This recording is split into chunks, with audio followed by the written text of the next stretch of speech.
Cholesterol वाढायला जसं आहारातले काही घटक कारणीभूत ठरू शकतात, तसंच वाढलेलं कोलेस्ट्रॉल कमी करण्यासाठी सुद्धा आहारातले काही घटक किंवा काही अन्नपदार्थ मदत करू शकतात। 3 वेगवेगळे अन्नपदार्थ जे कोलेस्ट्रॉल कमी करण्यासाठी उपयुक्त आहेत, अशा 3 अन्नपदार्थांची एकत्रित असणारी एक रेसिपी आपण आजच्या व्हिडिओमध्ये बघणार आहोत। कोलेस्ट्रॉल ज्यांचं वाढलंय अशांसाठी ही नक्कीच उपयुक्त ठरेल। चला सुरुवात करूयात।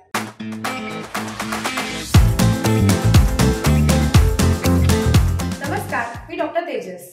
जस्ट फॉर हार्टच्या YouTube चॅनलवर तुमच्या सगळ्यांचं मनापासून स्वागत। बऱ्याचदा आपण ॲन्युअल चेकअप करतो किंवा रक्ताच्या काही तपासण्या करतो दरवर्षी, आणि त्यातला एखादा रिपोर्ट वर खाली आला तर आपला जीव पण वर खाली होतो आणि आपण काळजीत पडतो। त्यातल्या त्यात हल्ली कोलेस्ट्रॉलचा रिपोर्ट अनेकांचा जास्ती येतो किंवा बॉर्डर लाईन येतो। त्यातल्या त्यात LDL म्हणजेच वाईट कोलेस्ट्रॉल किंवा बॅड कोलेस्ट्रॉल ज्याला म्हणतात, असा कोलेस्ट्रॉलचा प्रकार जर का जास्ती असेल तर आहारातले काही घटक निश्चितच ते कमी करण्यासाठी मदत करू शकतात। कोलेस्ट्रॉल जर फार वाढलं नसेल, बॉर्डरला असेल, तर डॉक्टरांच्या आणि आहार तज्ञांच्या सल्ल्याने आपण आहारात काही असे बदल करू शकतो की जेणेकरून तुमचं कोलेस्ट्रॉल औषधं गोळ्या घेण्यापूर्वी सुद्धा कमी व्हायला मदत होऊ शकते। आणि अशा आहारामध्ये आहारातले काही घटक बंद करावेच लागतात, तर काही घटक आवर्जून घ्यावे लागतात। त्यापैकीच एक रेसिपी जी आवर्जून तुम्ही घ्यायला हवी जर तुमचं कोलेस्ट्रॉल प्रमाणात ठेवायचं असेल तर,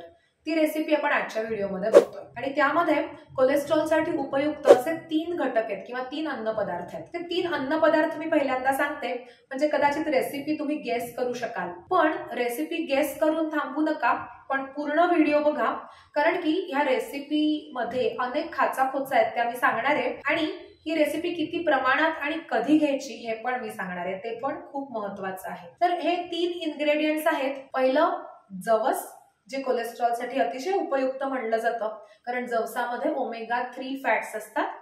त्याचबरोबर जवसामध्ये उत्तम प्रतीचे फायबर्स सुद्धा असतात। दुसरा अन्न घटक तो म्हणजे लसूण। बऱ्याच जणांनी ऐकलंय की लसूण खाऊन कोलेस्ट्रॉल कमी होऊ शकतं, आणि लसूण तुम्ही कच्चा खाल्लात तर उत्तम, पण बऱ्याचदा कच्चा लसूण आपल्याकडनं खाल्ला जात नाही। तर या रेसिपीमध्ये पण आपण लसूण कच्चा वापरणार आहोत आणि त्याचा तुम्हाला काही त्रास न होता तो वापरला जाणार आहे। आणि तिसरा घटक तो म्हणजे कढीपत्ता। कढीपत्त्यामध्ये पण चांगल्या प्रमाणात फायबर्स आहेत, आणि हे तिन्ही अन्न घटक जवस, लसूण आणि कढीपत्ता आपल्या आजच्या रेसिपीमध्ये आहेत, आणि ते कोलेस्ट्रॉलसाठी उपयुक्त आहे। तुमच्या आता लक्षात आलं असेल मी बोलतीये जवसाच्या चटणीबद्दल। तर जवसाची ही चटणी आपण जेव्हा करणार आहोत तेव्हा आपण स्टेप बाय स्टेप बघूयात, आणि ते करताना ही रेसिपी काय काळजी घ्यायची ती पण बघूयात। सगळ्यात पहिली स्टेप, जवस तुम्हाला नीट निवडून घ्यायचंय आणि ते लाईट रोस्ट करून घ्यायचे, म्हणजे अगदी मंद आचेवरती भाजायचे। बरेच जण जवस भाजताना गॅस खूप मोठा ठेवतात आणि खूप तापवतात कढई, आणि मग त्याच्यामध्ये अगदी जवस तडातडा त्यातनं आवाज येईपर्यंत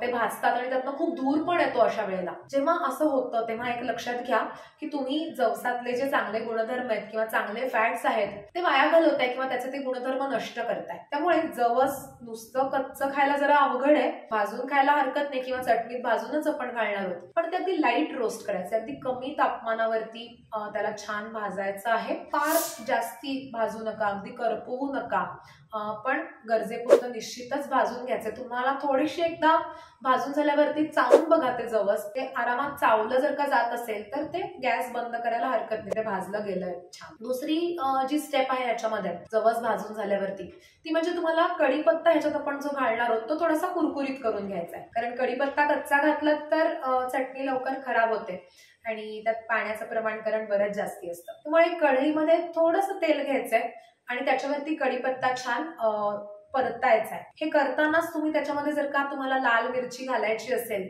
तर सुकलेली जी लाल मिरची असते ती तुम्ही ह्याच्यामध्ये कढीपत्त्या बरोबर घालू शकता तेलावरती, की ती पण थोडीशी छान कुरकुरीत होते। तर कढीपत्ता आणि मिरची सुकलेली हे तुम्ही छान थोडंसं भाजून कुरकुरीत करून घेतलं की ते परत साईडला काढून ठेवायचंय। आणि आता लसूण जे आहे तिसरा इन्ग्रेडियंट, त्याला काही प्रोसेस करायचं नाही, त्याला काही भाजायचं किंवा शिजवायचं नाहीये, लसूण डायरेक्ट घालायचा चटणीमध्ये। आता हे सगळे इन्ग्रेडियंट्स तुम्हाला मिक्सरच्या भांड्यामध्ये घ्यायचे आणि ह्याच्यामध्ये चवीपुरतं मीठ घालायचंय। मीठ फार वापरायचं नाहीये, कारण की आपल्याला माहितीये की मीठ हे सुद्धा हृदयासाठी काही चांगलं नाहीये फार खाणं. त्यामुळे चवीपुरतं मीठ, आणि जर तुम्ही मिरची वापरली नसेल लाल मिरची तर मग थोडंसं चवीपुरतं तिखट हे मिक्सरमध्ये घालायचंय आणि मिक्सरमध्ये याची छान पूड करून घ्यायची. आणि ही चटणी नंतर छान रूम टेम्परेचरला व्यवस्थित आली की छान कोरड्या डब्यामध्ये भरून ठेवायची. ही चटणी जवळपास महिनाभर छान राहते आणि ती सारखी सारखी करावी लागत नाही, पण घट्ट झाकणाच्या डब्यात ही चटणी ठेवा, म्हणजे त्याचा स्वाद पण टिकून राहील आणि ती चांगली राहील सुद्धा. आता ही चटणी कधी खायची, तर अर्थातच जेवणाबरोबर किंवा नाश्त्याबरोबर तुम्ही ही चटणी खाऊ शकता. वेगवेगळ्या पदार्थांबरोबर सॉस खातो, म्हणजे पराठा केलाय त्याच्याबरोबर सॉस खातो. सॉसच्या ऐवजी किंवा जिथे सॉस वापरला जातो त्या ऐवजी ही चटणी वापरणं हे अगदी चांगलं आहे, कारण की सॉस तसा पण फार न्यूट्रिशियस काही नसतोच आणि त्यातही साखर मीठ खूप असतं. त्यामुळे त्याला पर्याय म्हणून ही चटणी तुम्हाला अगदी छान वापरता येईल. त्याला तुम्हाला थोडंसं असं कोरडी वाटत असेल ही चटणी तर त्यात तेल घालू नका. बरेच जण याच्यात तेल घालून खातात.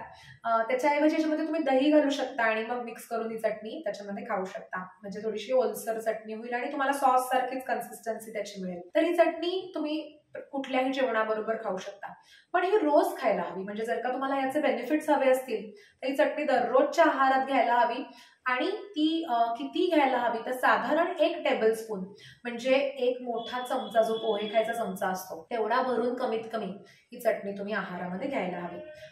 कधी कधी भाज्यांवरती सुद्धा ही चटणी तुम्ही घातली तर त्या भाजीला पण वेगळी छान चव येते आणि ती चटणी आपोआप पोटात जाते. तर अशा प्रकारे वेगवेगळ्या पद्धतीने तुम्ही ही चटणी खाऊ शकता. काही जण वाटीभर दही घेऊन त्याच्यामध्ये 1 चमचा चटणी घालून तसं दही खातात. ही सुद्धा एक छान वेगळी पद्धत आहे. तुम्हाला आवडेल त्या पद्धतीने तुम्ही ही चटणी खा, पण दररोज घ्या आणि 1 महिनाभर सलग घेऊन तुम्हाला याचे बेनिफिट्स नक्की मिळू शकतील. तुम्हाला जर का फरक बघायचा असेल की कोलेस्ट्रॉलमध्ये किती फरक पडला, तर अर्थातच हा एक बदल करणं पुरेसं नाहीये. याच्या बरोबरच तुमच्या आहारामध्ये जीवनशैलीमध्ये अनेक बदल करावे लागतात, पण त्यातला हा एक महत्वाचा बदल आहे हे नक्की. तर कोलेस्ट्रॉल तुमचं आटोक्यात ठेवण्यासाठी अजून काय करायला पाहिजे हे जर तुम्हाला जाणून घ्यायचं असेल तर माझा या विषयावरचा व्हिडिओ नक्की बघा. त्याचबरोबर कुठल्या तेलामध्ये कोलेस्ट्रॉल सगळ्यात जास्ती असतं हे जाणून घ्यायचं असेल तर या विषयावरती माझा एक सेपरेट व्हिडिओ आहे, तो सुद्धा जरूर बघा. या पुढे सुद्धा मी कोलेस्ट्रॉल या विषयावरती अनेक वेगवेगळे व्हिडिओज बनवणार आहे, काही रेसिपीज अजून शेअर करणार आहे, त्या सुद्धा तुम्ही जरूर बघत राहा आमच्या चॅनलवरती. तुम्हाला कोलेस्ट्रॉल बद्दल काही शंका असतील, काही प्रश्न विचारायचे असतील तर ते मला कमेंट्स मध्ये जरूर विचारा, किंवा अजून काही माझ्या व्हिडिओसाठी वेगळे विषय सुचवायचे असतील तर ते सुद्धा कमेंट्स मध्ये जरूर पाठवा. मी तुमच्या कमेंट्स सगळ्या वाचत असते आणि त्यापैकी बऱ्याच कमेंट्सना मी उत्तर सुद्धा देत असते. चला शेवटी मंडे क्विज बद्दल बोलूया. मागच्या सोमवारी आम्ही आमच्या युट्यूब कम्युनिटीवरती की मधुमेही जो ग्लुकोमीटर वापरतात शुगर तपासायला, तो वापरताना नेहमी काय चुका होतात आणि त्या काय टाळायला पाहिजेत, कुठल्या चुका. अपेक्षेप्रमाणे या प्रश्नाचं उत्तर अनेकांना आलेलं नाहीये, कारण ह्या बाबतीत खूप अज्ञान आहे. बरेच जण तो सुरुवातीला काही वापरतात नंतर तसाच ठेवून देतात. बरेच जण तो वापरताना चुकीच्या पद्धतीने वापरतात, त्यामुळे रिडिंग्स जे येतात ते रिलायबल नसतात. तर हे जर का टाळायचं असेल तर तुम्हाला ग्लुकोमीटर वापरताना काय चुका होतात हे नक्की माहिती असायला हवं, आणि यासाठी माझा या विषयावरचा व्हिडिओ तुम्ही जरूर बघा. या मंडे क्विजचं अनफॉर्च्युनेटली आम्ही कोणाला विनर घोषित करू शकत नाही आहोत, कारण की कोणीच बरोबर उत्तर दिलं नाहीये. तर मंडे क्विज आमची अशीच बघत राहा, त्यातनंही तुमच्या ज्ञानात बरीच भर पडणार आहे.